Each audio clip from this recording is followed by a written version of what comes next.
Welcome back to the Iconic Wealth for Women podcast. If you've ever thought about creating recurring revenue through online business, then this is the episode for you.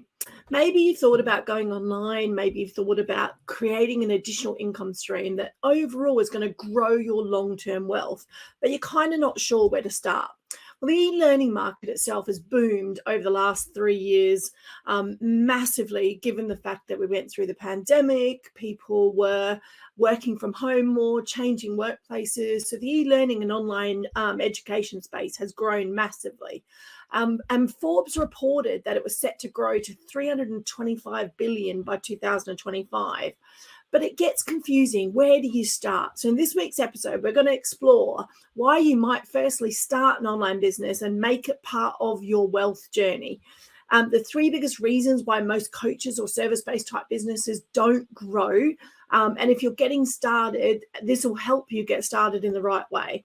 And then we're going to talk about the most common methods to use that work over and over again. So if you've been thinking about it, maybe you've got that burning desire to take your existing knowledge and skills online, but you're just not sure where to get started. This one is for you. This is going to be a really juicy, loads of information. So stay with me here.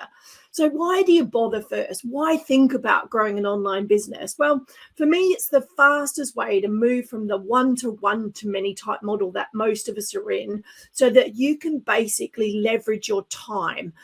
So ideally what you're doing then is you're working less, you're earning more, and you don't need as many clients to build your business successfully. But the other thing it also does, it starts to position you as the leader in your industry. It helps you to attract in high quality clients. It can open up new opportunities for you. People see your presence growing online. Like, for example, I know a real estate girl out in Dubai who created her first online program as a social millionaire. And that then led her to speaking more. It led her to opportunities in her real estate business as well. It obviously creates an additional income stream. Right now, with the cost of living and everything changing, the marketplaces alternating, rising costs and mortgage and interest rates and all that sort of thing, having additional income streams is a really good thing to do. So you want to start to think about how can you take that existing knowledge and skills you have and potentially create another additional income stream. And I'm going to share with you some ways that you could potentially do that. And then obviously the best thing for me is it allows you to leverage your time. You know, we all start our businesses quite often to get more time freedom, to have more time with the family. And having an online business allows you to leverage that time. So let's take a look at an existing, a bit of a case study, a bit of a sample I want to go through. So most coaches and service-based businesses, if you're thinking about building that type of business or you're in that business, you've probably been taught to charge by the hour. You've been taught to basically set your rates up, how many sessions you're going to do. Like if you're a therapist, you might be doing 4 sessions over a period of time with a client, or you might be working as a web designer and you're charging by the hour or whatever you're doing. But most of you were taught when you're training, you go through your formal training and get your qualifications to start trading like that. So, but if you think about it, when we built our businesses, most of us wanted to get some part-time. We want to do it an easier way than being in an office 24/7. So let's just say you want to work 20 hours a week. Most people at an hourly rate, say of 120 quid an hour, that's pretty average across industries for, say, coaches, therapists, those types of service-based type businesses. The maximum number of clients you can take on in that week is then 20 clients. You've got 20 hours and you've got 120 quid. So we're talking about 2,400 per week. Now that's pretty good. That's 150K a year. So that includes taking 4 weeks off on holidays and taking some time out. And that's not bad. That's a pretty good 6-figure part-time business. But the things that scares me the most around that is it's 1,040 clients to hit your income goal. Now, I'm pretty good at attracting clients, and that totally scares me, especially when growing your business and you're still maybe building your audience, or maybe you don't have a big list yet, or your profile is just growing. How on earth do you attract in 1,040 clients? So this is why the current sort of coaching service type based business model is flawed. And there's three big reasons for that. One is your income is capped. So to hit your income goals, you're working at full capacity 24/7, which can often be exhausting, especially if you're in that therapy type space as well. Working that amount of time is very, very, very tiring. You're trading your time for money. Therefore, you've only got a certain amount of hours in the day that you can work. You've got no leverage, no way to grow. Or if you increase your rate, which will work short term, but what happens is you'll probably get capped in your industry somewhere. You'll get into that, what I call the comparators, where, they'll ring around, they might ring you and then they ring someone else. And basically what they're doing is just finding the cheapest rate for the hour. So there's no way to differentiate yourself if you trade in that way. How do you stand out? So if one coach is charging 50 quid an hour, another coach is charging 150 quid an hour, how do you stand out? How do you differentiate yourself? And the second big flaw in it is finding that number of clients. I mean, wow, that's a massive flow of continual clients. If you think about, most of us I'll get that out in English. Most of us convert on average 1 to 3% of our cold marketplace. So imagine if you need 1,000 clients. God, how many people do you need to get in front of to close those amounts of clients? That's 20 clients a week, and that is a big struggle. I hear all the time that most people in their small businesses are struggling to attract clients and generate high quality leads. So that's scary in itself. And then the last one is there's no ongoing or recurring cash flow. You're not building a recurring income into your business, which allows you stability. It allows you to recruit staff. It allows you to pay an ongoing marketing budget. There's no way to create that recurring revenue because all you're doing is transactional type of processing. You basically do the work, you get paid, and off they go as a client. You don't see them again. And a lot of you don't like that either. You want to build this continual relationship with your clients. So at the moment, the current business model is pretty flawed in that way. It's very transactional. It's capped in relation to the time you can charge. And like I said, finding that amount of client, 1,040 clients, is crazy. So instead, let's explore how an online business can set you up as a trusted advisor instead.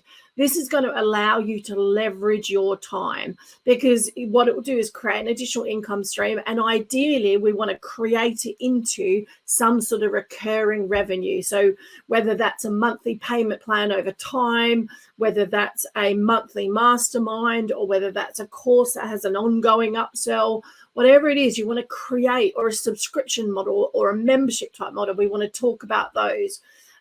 Ideally, how to attract in high quality clients. So again, by going online in the right way, in the right process, you can attract better quality clients. And it gives you a way to stand out from the crowd in that competitive edge. How do you make a difference? So I want to talk to you today about the three kind of biggest business models that are kind of working right now still, but how to tweak them for the shift in the marketplace. There's definitely been a shift online in the marketplace over the last few years, and I want to talk to you today about how you can do that. So the first one is your kind of lower end continuity type models. So these are your do-it-yourself type short courses. There could be membership sites, ideally, because they've got an ongoing recurring revenue. But really, it's a list builder. So basically, they're the sorts of products that should build your list and nurture your clients. So basically, you're bringing them in to a product or to a membership. They get some low quality, some good quality content, but they don't really get the implementation. They don't get the how to do it as much, or they don't get the support to do that. So the accountability, the coaching, the personal feedback. But basically, you're getting a taster for you. So what it does is it allows you to build the know, like, and trust factor. It brings them in onto your list. And ideally, what it also does is start to cover your marketing budget. Because if you can get it recurring so that ideally you want it to be worth somewhere between about $20 to $60, because if you can get it into that format, it'll start to cover all your marketing spend as you go along and grow your business. But they're generally educational products. They generally teach your clients something. So there could be an educational based type product. So for example, I'm working with a legal advisor at the moment. They do a lot of wills and estates and things like that. And they're putting out a product around the elephant in the room. And that's basically teaching people how to have these conversations with their family, how to start to look at documentation, how to get educated in what types of legal advice and services they might actually need to protect their long-term wealth. So they're going to have some sort of free education program so it can teach people. People can learn in their own time. It builds their list and it will build the relationship with their clients before they come to work with them. So they're really great products to have, especially if you've got a really good service-based type business and you want to add your list building strategy and nurture your clients so they want to work with you. And obviously then the variation of that slightly is a membership model where you're creating ongoing content for them. You're nurturing a community. That could involve things also like some networking opportunities. It could be, there's a new one going around at the moment called Power Hour. And basically you can join them for either networking or co-working online, so you can get to know other people. So there's sort of some sort of continuity. Marketing tends to work really well for those sorts of things, but lots of subscription-based models. So one of the biggest subscriptions that grew in lockdown, I'm trying to think of the girl's name who run it, and I should know this, but basically it's a subscription box. So you get a box delivered each month with goodies in it, and it's fun, it's interesting. It could be books that you get, or you can get pens, journals, all those sorts of things. And that was one of the fastest growing subscription models that has grown over the last few years. So, but it has a continuity. If something changes, something needs to be continued for people to learn. And obviously we know things like Netflix and all those sorts of things are those sorts of subscription models. So you want to think about your business, what are you creating? The second model that a lot of people use is what we call a hybrid type program. Now, these are normally part course, so part training where you're teaching, you might be taking someone through a method and a process, which is what I talk about a lot of the times. But with that, you're adding in things like coaching, masterminding. It could be hot seating. It could be some personal feedback and support. But basically, it's a hybrid type program to take someone from where they are now to where they want to get to at the end. So it's like for example, it's teaching someone to swim. They come in, they take the first steps, you teach them what they need to do next, and then they come out the other end being skilled at something. And they work very effectively. They're one of the fastest ones. You can scale and grow, and you can pretty well do it in any type of industry. So, for example, Louisa has just launched her program. She's a fundraising consultant. She's a very high paid consultant across the charity CIC industry.